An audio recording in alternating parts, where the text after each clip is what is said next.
एकादशियों में सर्वश्रेष्ठ निर्जला एकादशी, भगवान विष्णु संग माँ लक्ष्मी की पूजा, दौलत पाने का बड़ा मौका निर्जला एकादशी।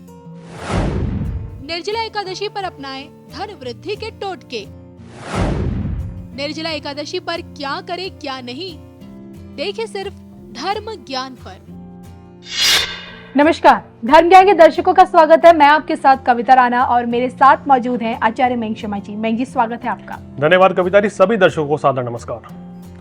साल के 24 एकादशी में से आपकी निर्जला एकादशी सबसे ज्यादा सर्वश्रेष्ठ मानी जाती है। जी हाँ, ज्येष्ठ माह की शुक्ल पक्ष एकादशी यानी कि निर्जला एकादशी का एक खासा महत्व है धर्म ग्रंथों में और एक बड़ा मौका है धन अर्जित करने का। और कहते हैं कि इस दिन का व्रत विशेषकर महिला पुरुष को धन लाभ के साथ साथ तरक्की और कार्यों में सफलता देता है। और निर्जला एकादशी का क्या महत्व है ये तो हम जानेंगे ही जानेंगे मेंग जी से। इसके साथ ही साथ ये भी जानेंगे कि निर्जला एकादशी के दिन खासकर लोगों को क्या नहीं करना चाहिए और क्या करना चाहिए। आइए सबसे पहले सनातन परंपरा से जुड़ी निर्जला एकादशी के बारे में मेंग जी से जानने की कोशिश करते हैं। बताइए।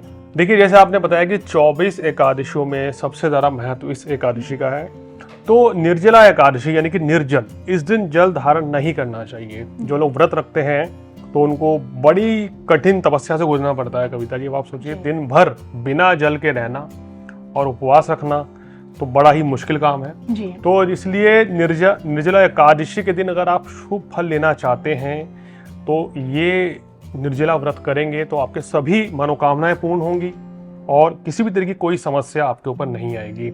तो निर्जला एकादशी का महत्व क्या है? देखिए, निर्जला एकादशी का व्रत करने से धर्म, अर्थ, काम और मोक्ष चारों पुरुषार्थ की हमें प्राप्ति होती है। और इसके अलावा इस दिन उपवास करने से हमारी सेहत भी अच्छी रहती है और हमारे जीवन में सुख समृद्धि रहती है, घर परिवार में मानसिक शांति रहती है और किसी भी तरह की कोई समस्या नहीं रहती। यानी कि अगर आप ये व्रत करते हैं तो सभी तरह के सुखों की प्राप्ति होगी आपको इस दिन उपवास करने से। ऐसी भी मान्यता है कि इस दिन उपवास करने से मनुष्य के द्वारा जाने अनजाने में किए गए जो भी बुरे कर्म हैं या पाप हैं उनका भी नाश होता है और व्यक्ति के मन में जो है शुद्धि होती है, यानी उसका मन शुद्ध होता है, मन में पवित्र और सात्विक विचार आते हैं। और इस एकादशी को त्याग और तपस्या की सबसे बड़ी एकादशी भी माना जाता है, इसलिए इसका ये बहुत बड़ा महत्व है। इस दिन अगर आप लक्ष्मी जी की, भगवान विष्णु की आराधना करेंगे तो विशेष लाभ मिलता है और सभी तरह के सुखों की प्राप्ति होती है।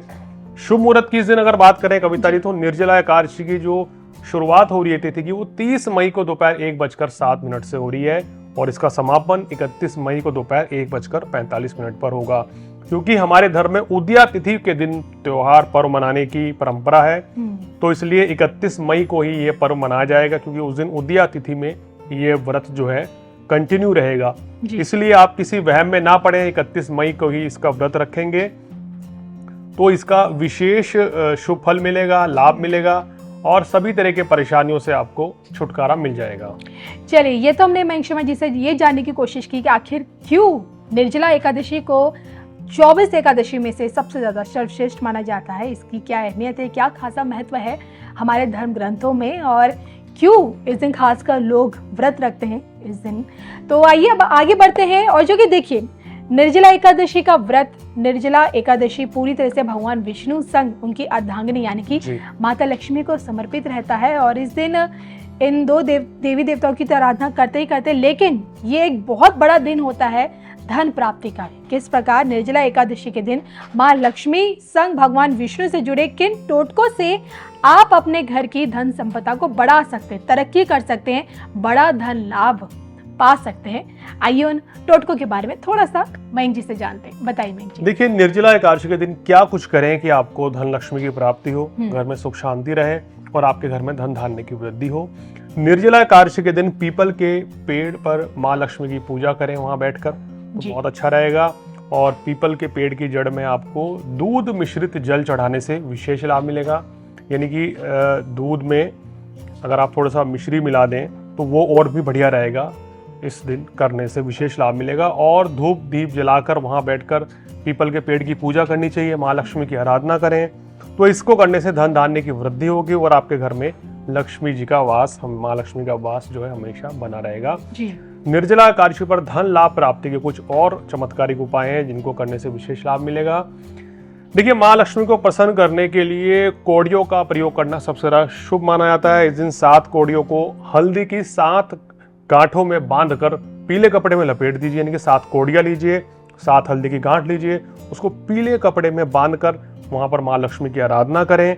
और उसके बाद जब आप आराधना कर लेंगे, ये जो पोटली बन जाएगी, उसको अपने धन की तिजोरी में रखें या जहां आप धन रखते हैं वहां पर रख देंगे, तो आपको आने वाले संपूर्ण वर्ष में सुख समृद्धि की प्राप्ति होगी, धन धान्य की वृद्धि होगी और सभी तरह के सुख भी आपको मिलेंगे। सबसे बड़ी बात है कि आपको मानसिक तनाव से मुक्ति मिल जाएगी जी। निर्जला एकादशी के दिन एक चमत्कारिक मंत्र है, इस मंत्र का 5 बार आप जाप करें। सुबह जल्दी उठकर प्रातःकालीन में और नहाने धोने के बाद स्वच्छ वस्त्र पहने, पीले रंग के वस्त्र हो या सफेद रंग के तो विशेष लाभकारी होगा। और अपनी हथेलियों को जोड़कर ये चमत्कारिक मंत्र 5 बार जाप करें तो विशेष लाभ मिलेगा। मंत्र इस प्रकार है, कराग्रे वस्ते लक्ष्मी, कर मध्य सरस्वती, कर मूले ते गोविंद, प्रभाते कर दर्शनम। एक बार फिर से रिपीट करेंगे, कराग्रे वस्ते लक्ष्मी, कर मध्य सरस्वती, कर मूले ते गोविंद, प्रभाते कर दर्शनम। इस मंत्र का 5 बार आपको जाप करना है तो निश्चित रूप से आपको सुख समृद्धि की प्राप्ति होगी और किसी भी तरह का तनाव आपको नहीं रहेगा। कहते हैं कि निर्जला एकादशी के दिन तुलसी माँ की भी आराधना करने का बड़ा महत्व है। तुलसी माँ को अगर आप जल चढ़ाते हैं और सुबह स्नान करने के बाद जल चढ़ाइए, कच्चा दूध चढ़ाइए तो विशेष लाभ मिलेगा और माँ लक्ष्मी की जो आराधना है वो आपके ऊपर हमेशा बनी रहेगी।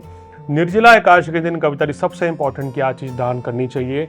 एक तो गरीब व्यक्ति को पानी पिलाएं, शरबत पिलाएं, इस दिन फलों का दान करें, खरबूजा इत्यादि अगर आप दान करेंगे, राहत जलते लोगों को अगर आप जल पिलाएंगे या कोई भी शरबत पिलाते हैं तो विशेष लाभ मिलता है। और जैसे बहुत से लोग क्या करेंगे, प्याऊ लगवा देते हैं, वहां पर लोग आते जाते रुककर जल या शरबत ग्रहण करते हैं। इसको करने से माँ लक्ष्मी और भगवान विष्णु प्रसन्न होते हैं। और अगर आपकी कुंडली में चंद्रमा पीड़ित है, चंद्रमा शनि के साथ है, राहु के साथ है जी, या चंद्रमा केतु के साथ है, तो ये उपाय करने से, यानी जल का दान करने से, शरबत का दान करने से, खरबूजे का दान करने से विशेष लाभ मिलेगा। सभी तरह के कष्टों की आपको मुक्ति भी मिल जाएगी। तो ये कुछ ऐसे उपाय हैं जो पूरी तरह से धन लाभ की प्राप्ति से जुड़े हैं और जिसके चलते जिन्हें करने से देखिए आपकी धन संपदा में वृद्धि हो सकती है। और आइए अब आगे बढ़ते हैं, ये जानने की कोशिश करते हैं कि निर्जला एकादशी के व्रत के तो देखिए अपने कुछ नियम होते ही हैं, लेकिन देखिए जो लोग व्रत नहीं रख पाते हैं लेकिन पूजा अर्चना करते हैं, तो ऐसे में इस दिन खासकर लोगों को, आम जनमानस को क्या करना चाहिए, क्या नहीं करना चाहिए? कुछ चीजें ऐसी होती है जिनका ध्यान हम हर किसी को रखना चाहिए। देखिए, निर्जला एकादशी के दिन भूल कर भी आपको झूठ नहीं बोलना चाहिए जी। और साथ ही साथ क्या गलत कार्य करने से बचना चाहिए, अन्यथा तो बड़ी परेशानी आपकी बढ़ सकती है जीवन में। और इस दिन क्या करें, उपवास करें। अगर उपवास नहीं भी कर सकते हैं तो राह चलते लोगों को, जैसे हमने बताया कि उनको जल पिलाएं या शरबत पिलाएं तो विशेष लाभ मिलेगा और किसी तरह की कोई आपको समस्या नहीं आएगी। इस दिन क्या नहीं करना चाहिए? देखिए, इस दिन आपको सबसे इम्पोर्टेंट किया है कि शारीरिक संबंध नहीं बनाने चाहिए। कोई भी एकादशी हो या कोई भी व्रत त्योहार हो तो इस दिन इस चीज करने से बचें, व्यभिचार से बचें। मन में सात्विक विचार रखेंगे, माँ लक्ष्मी की आराधना करेंगे, भगवान विष्णु जी की पूजा करेंगे तो निश्चित रूप से जो है आपको शुभ फल मिलेंगे। और इस दिन भूल कर भी लोगों को काले रंग के वस्त्र नहीं पहनने चाहिए, ये ध्यान रखें। और इस दिन सफेद रंग के या पीले रंग के वस्त्र धारण करना बहुत ही शुभ माना जाता है। और इस दिन एकादशी कोई सी भी हो तो उस दिन चावल का भी सेवन नहीं करना चाहिए, वरना तो हमारे अंदर नेगेटिविटी का वास रहता है। तो इस चीज का अगर आप ध्यान रखेंगे तो आपको विशेष लाभ मिलेगा। सूर्योदय के बाद नहाने के पश्चात आपको क्या करना है, विष्णु जी की आराधना करनी चाहिए, विष्णु सहस्त्र नाम का पाठ करें, माँ लक्ष्मी की आराधना करें। तो ये सब करने से उनको निश्चित रूप से शुभ फलों की प्राप्ति होगी और उनके जीवन में खुशियां आएंगी। तो ये आज हमने मयंक शर्मा जी से जाना कि 31 मई को पड़ रही निर्जला एकादशी किस प्रकार आप लोगों के जीवन में सुख संपदा भर सकती है। इसी के साथ मुझे और मयंक शर्मा जी को दोनों को दीजिए इजाजत। नमस्कार।